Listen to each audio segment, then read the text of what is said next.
നമ്മളിപ്പോൾ നിൽക്കുന്നത് ഈ വീടിന്റെ മാസ്റ്റർ ബെഡ്റൂമിലാണ്. മാസ്റ്റർ ബെഡ്റൂമിൽ നമ്മൾ ചെയ്തിരിക്കുന്ന കോട്ട് ഒരു സൂപ്പർ കിങ് സൈസ് കോട്ടാണ്.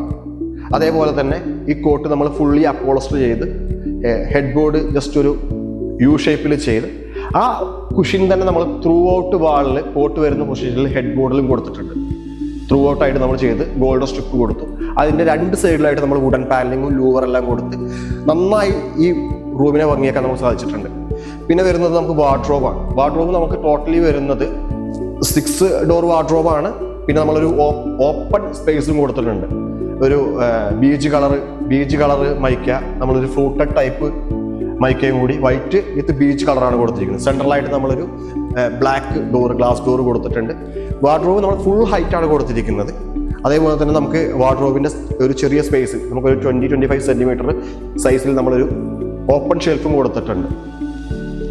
അതേപോലെ തന്നെ ഈ ബെഡ്റൂമിൽ നമുക്കൊരു ബേ വിൻഡോ നമ്മൾ ചെയ്തിട്ടുണ്ട്. ബേ വിൻഡോ സിവിൽ വർക്ക് ചെയ്യുന്ന സമയത്ത് സ്ലാബെല്ലാം വാർത്തിരുന്നു. നമ്മൾ ചെയ്യാവുന്നതെന്ന് വെച്ചാൽ നമ്മളൊരു കുഷൻ കൊടുത്തു, ജസ്റ്റ് ഒരു ബോർഡർ കൊടുത്തു.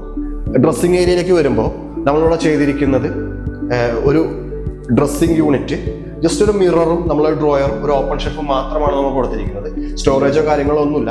കാരണം എന്ന് വെച്ച് കഴിഞ്ഞാൽ നമുക്ക് അത്യാവശ്യം സ്റ്റോറേജ് റൂമിൽ തന്നെ ഉള്ളത് കാരണം നമ്മളിവിടെ മിനിമൽ ആയിട്ടാണ് ചെയ്തിരിക്കുന്നത്.